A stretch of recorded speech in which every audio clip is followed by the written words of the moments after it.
తాకట్లో ఉన్న మీ బంగారాన్ని విడిపించి ఆ రోజు ఆన్లైన్ రేటుకి కొంటాం. Sharma gold company. నమస్కారం, సుమన్ టీవీకి స్వాగతం. ఫిబ్రవరి 2వ తారీఖున వసంత పంచమి రానుంది. ఈ వసంత పంచమి రోజున అంటే సరస్వతీ మాతని పూజ చేస్తూ ఉంటారు. ఆ రోజునే పిల్లలకి విద్యాభ్యాసం కూడా చేస్తూ ఉంటారు. ఈ విద్యాభ్యాసం ఎక్కడ ఎలా చేసుకోవాలి, ఈ వసంత పంచమి యొక్క ప్రత్యేకత ఏమిటి, ఎటువంటి నియమాలను పాటించాలి, ఈ విషయాలన్నిటిపై అవగాహన కల్పించేందుకు మనతో పాటు ఉన్నారు జ్యోతిష శాస్త్ర పండితులు, శ్రీచక్ర పీఠ వ్యవస్థాపకులు బ్రహ్మశ్రీ ప్రదీప్ జోషి గారు. నమస్కారం గురుగారు. శ్రీమాత్రే నమః. గురుగారు, వసంత పంచమి రాగానే పిల్లలందరికీ ఇంకా ఆ రోజే ఇంకా అక్షరాభ్యాసం చేసేయాలి అని చెప్పేసి అందరూ చూస్తూ ఉంటారు. అయితే అక్షరాభ్యాసం ఎక్కడ చేసుకుంటే వాళ్ళకి మంచి విద్య అనేది వస్తూ ఉంటుంది. సో ఎటువంటి నియమాలను ఈరోజు పాటించాలి, ఏంటి వసంత పంచమి యొక్క ప్రత్యేకతని? శ్రీ గురుభ్యో నమః. శ్రీమాత్రే నమః.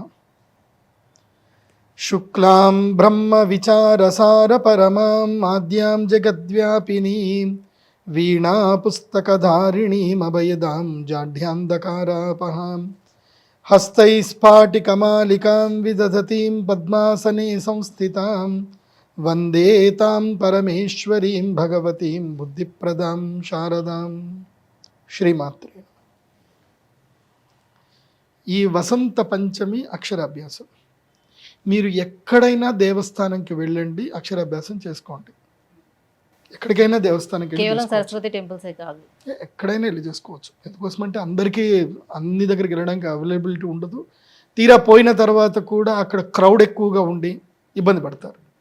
ఎక్కడికి వెళ్ళినా దైవము శక్తి సన్నిధానం ఉంటుంది. కానీ ఆ దైవ సాన్నిధ్యములో మంత్రవేత్త కలిగినటువంటి శాస్త్రవేత్త, అంటే శాస్త్రము మంత్రము తెలిసినటువంటి ఒక గురువు ఉండాలి. ఎందుకోసం అంటే విద్య ఎవరిస్తారు? గురువే ఇస్తాడు. దైవ ఉపాసన కలిగినటువంటి మంత్రవేత్త ఉండాలి, అతనికి జ్ఞానం ఉండాలి. అతను తన కన్నులతో అతని శక్తితో మీకు అనుగ్రహించగలిగే గురువు ఉండాలి. ఎందుకోసమంటే దైవం ఎక్కడైనా ఉంది, కానీ ఆ దైవానుగ్రహాన్ని ఇచ్చేటువంటి వాడు గురువు మాత్రమే. అందులోనూ జ్ఞానం ఇచ్చేటువంటి వాడు గురువు మాత్రమే. మంచి శాస్త్ర పండితులు ఉండేటువంటి ప్రదేశంలో, అంటే ఉపాసన ఏ దైవ బలం ఏ దేవస్థానంలో అయితే గనక దైవ బలము ఉపాసన బలం ఎక్కువ ఉన్నటువంటి పండితులు ఉండాలి. అలాంటి దేవస్థానంలో వెళ్ళాలి. ఎందుకోసమంటే ఈ అక్షరాభ్యాసం విద్యాభ్యాసం యొక్క ప్రత్యేకత ఏమిటంటే పిల్లలకి చెవిలో, కుడి చెవిలో గురువు ఓంకార మంత్రాన్ని 3 సార్లు చెప్పాలి. ఆ చెప్పే గురువు ఓంకార అనుష్ఠానం చేసుకున్న వాడై ఉండాలి, సాధన చేసి ఉండాలి, ఆ గురువుకి శ్రీ విద్య తెలిసి ఉండాలి. అలాంటి గురువు దగ్గరికి వెళ్ళి చేయించుకోవాలి. ఇది గురువు. అమ్మవారు సరస్వతీదేవి, ఆమె అమ్మలగన్నయమ్మ, ఆమె పెద్ద గురువు, అందరికన్నా పెద్ద గురువే. కాకపోతే ఆ అమ్మ అనుగ్రహాన్ని ప్రసాదించగలగాలి అని అంటే ఆ అమ్మకు సంబంధించిన శ్రీ విద్యాతత్వం, శ్రీచక్రానికి సంబంధించిన తత్వం అంతా తెలిసి ఉండాలి. ముఖ్యంగా శ్యామలా దండకం, రాజశ్యామల ఉపాసన ఉండాలి. అలా చదివితే శ్యామలా దండకం ఇలా చదివేయాలి టకటక. జయ జనని సుధా సముద్రాంత హృద్యన్ మణిద్వీప సంభ్రూఢ బిల్వాటవీ మధ్య కల్పద్రుమా కల్ప కాదంబ కాంతార వాసప్రియే కృత్తివాసప్రియే సర్వలోకప్రియే సాదరారబ్ధ సంగీత సంభావన సంభ్రమాలోల నీపస్రగాబద్ధ చూలి సనాతత్రికే సానుమత్పుత్రికే. ఇలా టకటకటకటకటక ఆ అమ్మవారు ఎక్కడుండాలి? నాట్యం చేస్తుండాలి నాలుక పైన.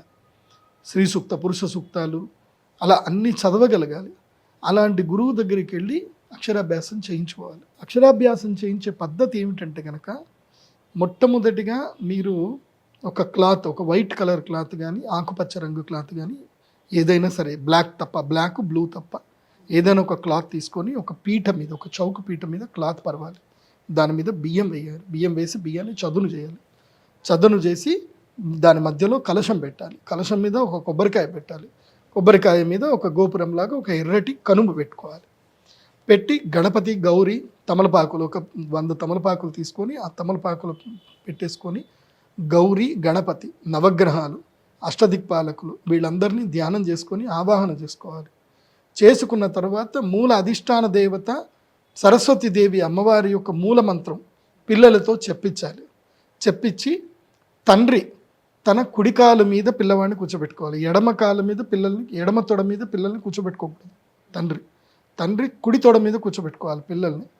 కుడి తొడ మీద తండ్రి కూర్చోబెట్టుకొని తండ్రి మొట్టమొదటిగా పిల్లవాడితో ఓంకారం రాపించాలి. ఓంకారం రాపిచ్చి శ్రీమాతృ మంత్రం, శ్రీమాత్రే నమః, శ్రీమాతృ మంత్రం చెప్పించాలి. తర్వాత తల్లి కూడా అక్షరాభ్యాసం చేయించాలి. వీరిద్దరూ అక్షరాభ్యాసం చేసిన తర్వాత హారతి, ఇదైతే భగవంతునికి మనం నివేదన చేయవలసినటువంటి హారతి, ప్రసాదము, నైవేద్యం అంతా చేసి ప్రదక్షిణపూర్వకంగా నమస్కారం చేసి తర్వాత గురువు దగ్గరికి రావాలి. మేము అక్షరాభ్యాసం చేసాం. ఎందుకోసమంటే శాస్త్రంలో మాతృదేవోభవ, మొట్టమొదటి గురువు ఎవరు అంటే తల్లి, తర్వాత పితృదేవోభవ, రెండవ ప్రధాన దైవము తండ్రి. వీళ్ళిద్దరు అయిపోయారు. మూడవ వాళ్ళు ఎవరు అంటే ఆచార్య దేవోభవ. అప్పుడు ఆచార్యుడి దగ్గరికి రావాలి. ఆచార్యుడి దగ్గరికి వచ్చి మేము అక్షరాభ్యాసం చేసాము, వీడికి మంత్రోపదేశం చేయండి, ప్రణవ మంత్రం ఉపదేశం చేయండి.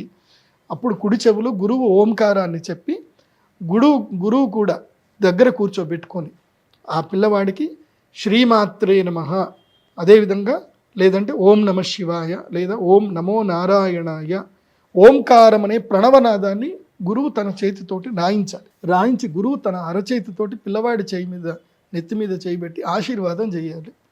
వీడు ప్రపంచానికి జ్ఞానోపదేశం చేసే శక్తి సామర్థ్యం కలిగినటువంటి వాడు అవ్వాలి, చక్కగా స్కిల్ పర్సనాలిటీ అవ్వాలి, సరస్వతి అనుగ్రహం కలగాలి, ధనవంతుడు ఐశ్వర్యవంతుడు కావాలి, అన్ని గ్రహాలు కూడా ఈ పిల్లవాడికి అనుకూలించాలి, అరిష్టాలు దూరం అవ్వాలి అని గురువు ఆశీర్వచనం చేయాలి.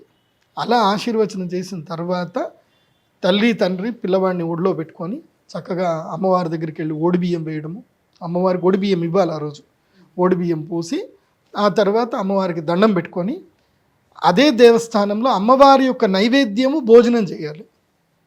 ఏం భోజనం చేయాలి? నైవేద్యం, ప్రసాదము, అమ్మవారికి పెట్టిన నైవేద్యం భోజనం చేయాలి. చాలామంది ఏం చేస్తారు, ఇంత కష్టపడి వెళతారు, చక్కగా అక్షరాభ్యాసాలు అని చెప్పి బయటకు వచ్చి ఎక్కడో హోటల్లో తింటారు.